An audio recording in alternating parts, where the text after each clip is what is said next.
tarde, minha querida irmã, que a graça e a preciosa paz do nosso Senhor e Salvador, o Rei Jesus Cristo, mais uma vez nos acompanhe em mais esta edição do programa Explicando a Bíblia, neste dia 16 de setembro do ano de 2014.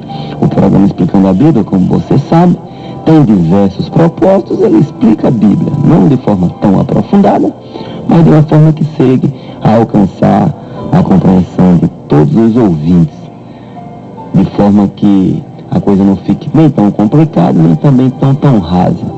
É uma explicação mediana, mas para o lado da compreensão, não no sentido de qualificação.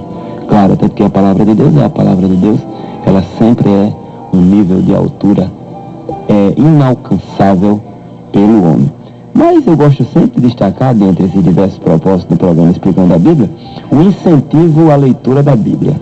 Então, para que eu e você tome posse desta vitória, dessa bênção que é ter o conteúdo bíblico todos os dias dentro da disciplina do nosso cronograma diário, dentro da nossa agenda, aquele espaço reservado, para que tenhamos o nosso devocional através da oração, da leitura da Bíblia, e na oração, claro, pedindo a Deus tanto a revelação, como também para Ele nos ajudar através do seu Espírito para colocarmos em prática o que foi lido. Hoje vamos trabalhar o capítulo de número 27 do livro de Números. Estou recebendo nesta manhã com muita alegria meu irmão Gilmar Cleito, meu irmão em Cristo, porém na vida biológica ele é meu filho meu e filho também de Marineide, que é uma corredora pequenininha que corre de saia aqui nas corridas de Natal e também de fora de Natal, sabe? E esse sábado agora, uma coisa humilhante. A mulher chegou 7 minutos, a mãe, meu irmão, chegou 7 minutos na sua frente. Mas que coisa, paz do Senhor. Você é muito bem-vindo. Amém. Foi exatamente isso que aconteceu. A paz do Senhor a todos, a paz do Senhor aos queridos ouvintes. Mas serviu para mim de incentivo, né? Quando eu vi assim, ela quase 100 metros de distância de mim, quando eu estava na parte mais alta atrás. Mas glórias ao Senhor por isso. E participamos ali daquela. Aí você correu 100 metros em 7 minutos, nem se arrastando. Não, depois já chegou num ponto que eu não mais vi, né? Isso foi quando ainda estava na minha vista ali, no princípio da corrida, mas depois eu não consegui nem mais ver. Sumiu mesmo e para a glória do Senhor Jesus, terminamos aquela corrida ali, meio que já se acabando, mas conseguimos terminar num tempo que eu estava prevendo terminar, né? Amém. E hoje, meus irmãos, estamos aqui com mais essa missão de falar um pouco sobre o capítulo proposto, no caso hoje, Números, capítulo número 27. E é um capítulo, né, que traz como lições, assuntos principais acerca do pedido, né, das filhas de Zelofeade. O anúncio, né, da parte de Deus da morte de Moisés e o conselho de Deus, o anúncio de Deus para Moisés para que escolhesse a Josué como seu substituto, né? Estaria ali assumindo seu lugar após a sua morte. Então esse capítulo nós vamos tentar trazer aqui alguma coisa, algo de ensinamento para as nossas vidas. Eu vou começar lendo a primeira parte que trata sobre o pedido das filhas de Zelofeade ali, dos versículos 1 até o versículo de número 11, trata sobre essa história, né? E diz assim: E chegaram as filhas de Zelofeade, filho de Éfer, filho de Gileade, filho de Maqui, filho de Manassés, entre as famílias de Manassés, filho de José. E estes são os nomes de suas filhas: Macla, Noa, Hogla, Milca e Tirza. E puseram-se diante de Moisés e diante de Eleazar, o sacerdote, e diante dos príncipes e de toda a congregação, à parte da tenda da congregação, dizendo: Nosso pai morreu no deserto, e não estava entre a congregação dos que se congregaram contra o Senhor na congregação de Corá, mas morreu no seu próprio pecado e não teve filhos. Porque se tiraria o nome do nosso pai do meio da sua família, porquanto não teve filhos? Dá-nos possessão entre os irmãos de nosso pai. E Moisés levou a sua causa perante o Senhor. E falou o Senhor a Moisés, dizendo: As filhas de Zelofeade falam retamente. certamente lhes darás possessão possessão de herança entre os irmãos de seu pai, e a herança de seu pai farás passar a elas. E falarás aos filhos de Israel, dizendo: quando alguém morrer e não tiver filhos, então fareis passar a sua herança à sua filha. E se não tiver filha, então a sua herança dareis a seus irmãos. Porém, se não tiver irmãos, então dareis a sua herança aos irmãos de seu pai. Se também seu pai não tiver irmãos, então a sua herança dareis a seu parente, aquele que lhe for o mais chegado da sua família, para que a possua. E isto aos filhos de Israel será por estatuto de direito, como o Senhor ordenou a Moisés. Então aqui estamos diante de uma passagem que expressa, né, um sentimento que havia nas filhas de Zelofeade, de se acharem injustiçadas por não verem ali seu pai ter parte na terra que eles estariam prestes que Israel estaria prestes a tomar posse, né? Para os israelitas, quando eles estivessem em Canaã, possuir terra seria um alicerce para se constituir uma família, ter uma renda segura e o suprimento para as necessidades da vida. Isso eles deveriam fazer, essa divisão de terra, logicamente, orientados pelo Senhor, né?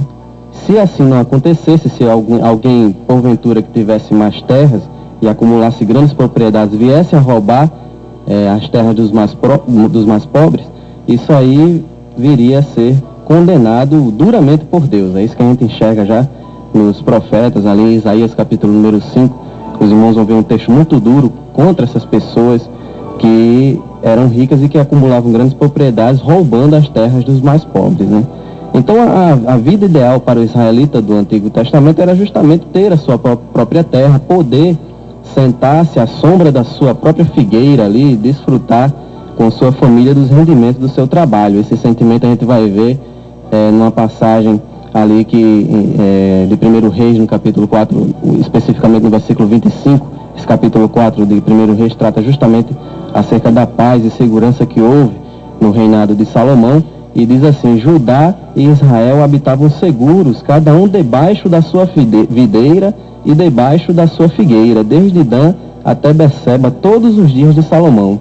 Em Miqueias também a gente vai ver esse sentimento que havia no meio dos israelitas, falando da segurança de Israel nos últimos dias, quando este povo, né, julgará todas as nações, e o profeta anuncia dessa forma: assentar-se-á cada um debaixo da sua videira e debaixo da sua figueira, e não haverá quem os espante, porque a boca do Senhor dos Exércitos o disse. Então este era o sentimento que tomava o coração dos israelitas, né? É como hoje, em que a maioria dos jovens buscam a independência, viver com segurança financeira e constituir a sua família. Para o israelita, possuir ou herdar uma terra era sinônimo mesmo de segurança financeira e sossego. E este também era o sentimento que nutria ali, que era nutrido ali, né, pelas filhas de Zelofeade. Esse Zelofeade, ele era da tribo de Manassés, né, acabou padecendo no deserto, embora não tendo participado ali daquela congregação, daquela reunião de afronta, né, na rebelião de Corá. Zelofeade é dito no texto que ele morreu no seu próprio pecado, talvez por acreditar, né, nas palavras dos murmuradores e daqueles descrentes que foram influenciados pelo relatório negativo dos espias. Mas essa expressão, morrer no seu próprio pecado, ela tinha mesmo a intenção de ressaltar que o pai delas não era pior e muito menos melhor do que nenhum outro que estava ali naquela reunião ali daquele povo que havia saído no deserto, né? E não merecia a perda de identidade, que na visão delas era injusta entre os clãs de Israel. A Bíblia diz que essas 5 filhas, né, elas chegam a Moisés e as autoridades ali daquela nação para apresentar essa situação sobre a herança de seu pai. E eu corri um pouco atrás para pesquisar sobre o nome dessas filhas, né, de Zelofeade. E eu encontrei um dicionário muito bom, até recomendo para os irmãos. Na verdade é uma enciclopédia bíblica, né, uma mini enciclopédia bíblica de Orlando Boyer. E quem quiser, estiver começando aí nos estudos da Bíblia, eu recomendo que compre essa mini enciclopédia, muito boa. E se os irmãos correram atrás, já há um consenso entre os estudiosos sobre o significado dos nomes dessas filhas de Zelofeade, né? Macla, que significa aí confiança, Noa significa movimento, a intenção de dizer que não ficava parada e conformada com as coisas, ela ia e saía em movimento para buscar os seus objetivos. Rogla significa perdiz, é um pássaro, né? E conhecido pela sua agilidade, ou ainda aquela que anda que não anda, né, com os pés amarrados, né? Ela anda com vivacidade em busca dos seus objetivos. Milca já significa conselho, ou ainda pode se estender como aquela que tem autoridade para dar conselhos. E Tirza, que significa deleite, né? Ou então a delícia da vida e prazer em Deus. Esses eram os significados dos nomes dessas três mulheres, essas 5 mulheres, essas 5 filhas de Zelofeade. E até aquele momento, esses nomes eles trazem muito à tona acerca da atitude delas, né? Da atitude de confiança, de não se conformarem, de confronto, mas uma atitude de equilíbrio, não simplesmente de confrontar por confrontar, mas confrontar com humildade. A gente vai ver, até aquele momento a lei hebraica ela só concedia direitos mesmo aos filhos, aos homens. Porém, as filhas desse homem, de Zelofeade, não possuíam irmãos, e um fato marcante na cultura hebraica era o fato de nunca perderem esse entendimento de que a terra pertence mesmo ao Senhor. Os israelitas eles não podiam dividir a terra sem seguirem o conselho do Senhor. Eles não podiam fazer como bem entendesse, para que eles pudessem, isso tinha um objetivo, que era justamente manter a herança de geração em geração. E era importante ali para que cada família respeitasse, né, a posse da família do próximo. Então, assim como as outras nações daquela época, Israel era uma sociedade extremamente patriarcal, e os pais eles deixavam suas propriedades para os filhos homens, né? O filho mais velho recebia 2/3 da herança e os outros repartiam o outro terço entre si. Se um homem ele não tinha um filho, ele deixava seus bens para o parente do sexo masculino mais próximo, mas não para uma filha. E quando uma filha se casasse, ela recebia do pai o seu dote e deixava de viver na casa da família. Então, o dote que ela recebia era justamente a herança que vinha para as suas mãos. E estas 5 filhas de Zelofeade tinham tudo isso em mente, porém elas consideravam injusta, né, essa lei da herança, e humildemente, e sem revolta, sem reivindicação acalorada, elas falaram com Moisés e Eleazar, os príncipes de Israel e toda a congregação, para que considerassem aquela possibilidade de mudá-la. 14h15, como os irmãos bem sabem, estamos com uma semana de especial em alusão ao Grupo Logos, que é uma arte realmente da música sacra, a música evangélica. A gente vai iniciar hoje com o hino Situações, 14h15.